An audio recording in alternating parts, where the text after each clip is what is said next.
Terça-feira, 11 de abril de 2023, estamos de volta com o Folha no Ar ao vivo. O campo segue com sol, aliás, com céu claro, firme aí, e sol forte. Neste momento, a temperatura chega a 24 graus, a previsão é de 28 de máxima para hoje.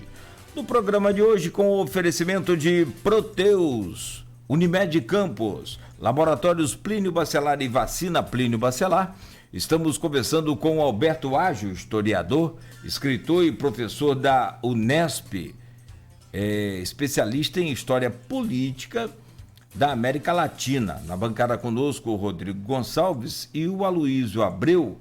É só informar que o ouvinte Renato Carvalho de Oliveira, colocou lá no Face, que não estava dando para ouvir a rádio no site da rádio, mas já foi reconectado aí, meu caro Renato, pode acompanhar o programa lá, normalmente, é no site, no Face, Instagram e no YouTube, estamos ok. Aloysio Abreu Barbosa, eu peço a você, meu caro, para abrir esse bloco então, por gentileza. Professor, de novo um tema bastante amplo, né?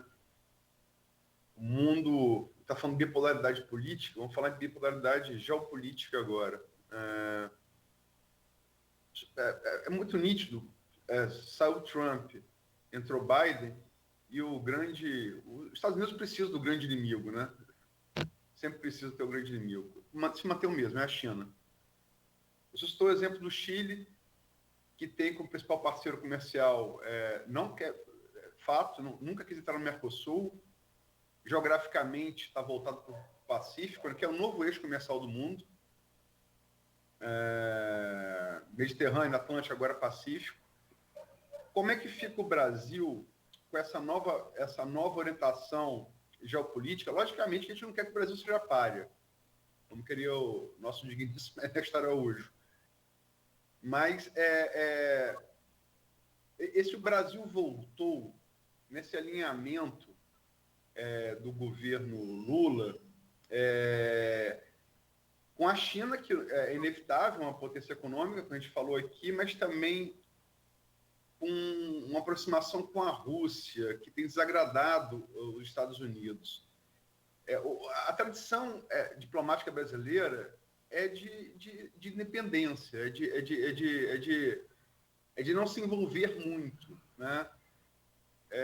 Como é que o senhor vê essa mudança no mundo para a América Latina e, sobretudo, do Brasil na passagem do governo Bolsonaro para o Lula? Então, acho que acabou o tempo da autarquia, de pensar o Brasil voltado para si mesmo, fechado em si mesmo. Acabou esse tempo.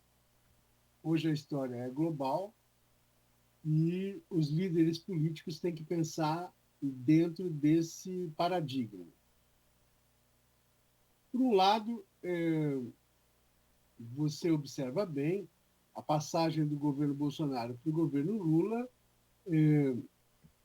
efetivamente a superação dessa ideia de que o Brasil era um pária internacional e o Brasil voltou à cena internacional tentando resgatar, né, o seu lugar no mundo. Isso é muito positivo. E é assim em relação a muitos temas da governabilidade, né, da governança mundial.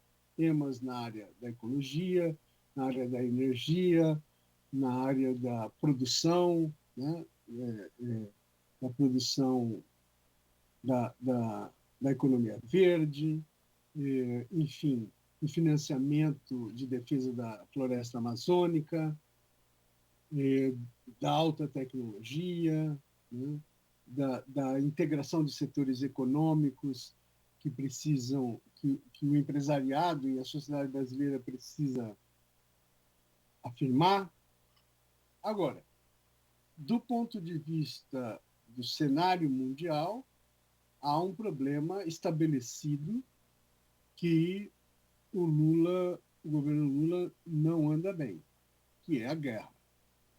A guerra da Ucrânia, melhor, não é uma guerra da Ucrânia, é uma guerra de invasão, né, da Rússia na Ucrânia. Invasão do território ucraniano. O Lula se arvorou a ser o promotor de um acordo para que a guerra finalizasse, e que foi ridicularizado, na verdade. Ou seja, imaginar que Rússia e Ucrânia se equivalem é um erro de análise crasso. Tratar, obviamente, a China como um grande parceiro não é um equívoco. Ninguém deixa hoje de tratar a China como um grande protagonista do cenário global. Com isso se está de acordo. Agora, com que não se está de acordo? Com essa neutralidade falsa, porque, no fundo, o Brasil aparece como um apoiador do Putin na guerra e um antagonista às democracias ocidentais da Europa e um antagonista aos Estados Unidos. Então, o que fica é uma retórica de amizade com os Estados Unidos, mas, no fundo, uma política geral de eixo Brasil, China, Rússia contra a OTAN e contra os Estados Unidos. Isso acaba com essa neutralidade da nossa tradicional política externa, o que é muito perigoso, o que é muito complicado o Lula continuar nessa trajetória. Pode ser que a gente tenha que avaliar que o mundo atual já é um mundo onde a guerra é um fato insuperável. Ou seja, nós já estamos em guerra. Nós estamos em guerra, nós já estamos numa terceira guerra mundial que hoje se trava de outra maneira, de outras maneiras, na qual você tem um cenário de guerra aberto, que é a invasão da Rússia, mas, ao mesmo tempo, uma luta político-diplomática militar entre a OTAN e a Rússia no território europeu, com todas as implicações globais, com China e Estados Unidos disputando a liderança global. Então, veja, a defesa da paz é hoje um tema importantíssimo. O Lula não deveria ter se aventurado a promover uma sensação de conflito entre Rússia e Ucrânia, na verdade, da invasão da Rússia na Ucrânia, sem antes promover uma posição global de defesa da paz.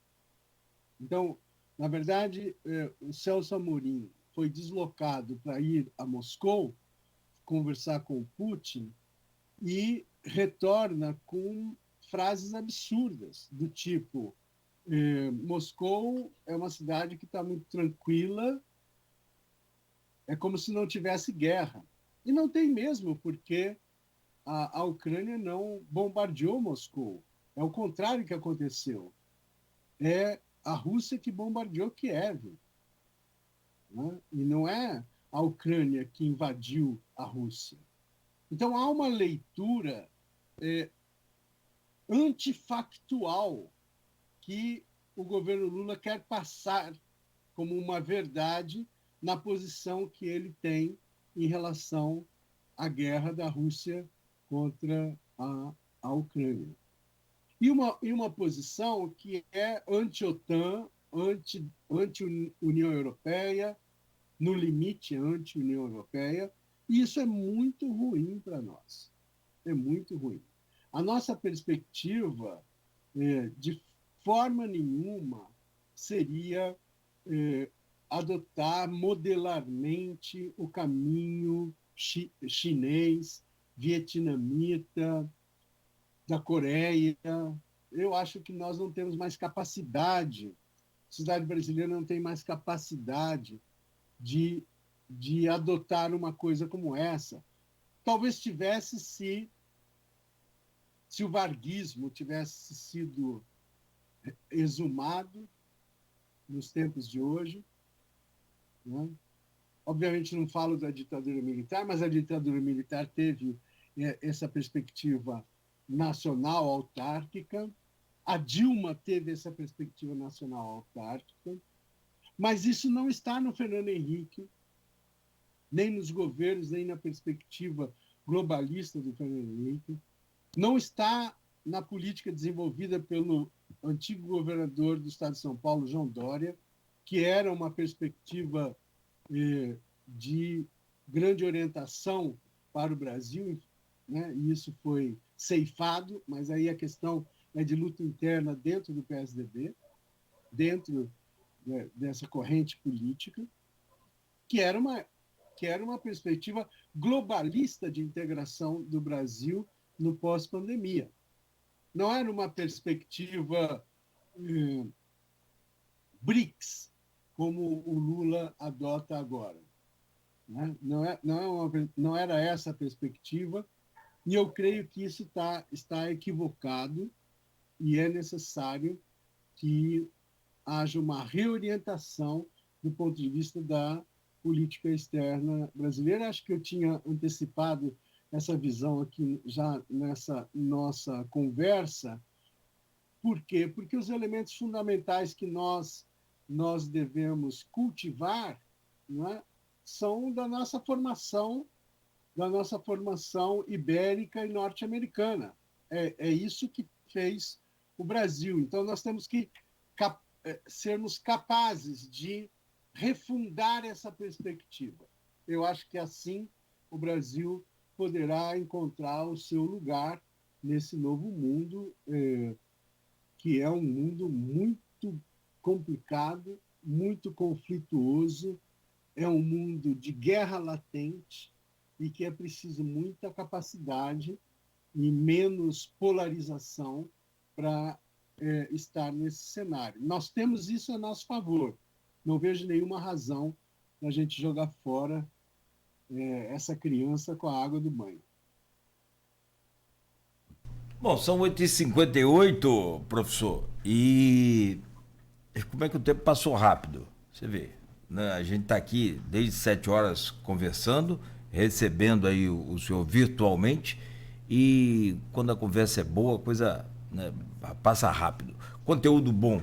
Como a Luiz disse, são temas que a gente pode escolher em cada bloco para falar. Aliás, temos que escolher, senão não dá tempo de falar tudo. É perfeito. E eu quero agradecer, nesse agradecimento eu quero incluir, claro, todo o desejo nosso de boa sorte em mais essa obra, em mais esse trabalho, que acredito não ter sido fácil, nesse período aí de polarização e essa coisa que o Brasil vive nesses últimos anos, mas, sobretudo, desejar muito sucesso aí para o senhor e agradecer por hoje e pedir para não demorar tanto para voltar. Tá certo, amigo? Grande abraço, boa sorte aí no lançamento do livro hoje, tudo de bom.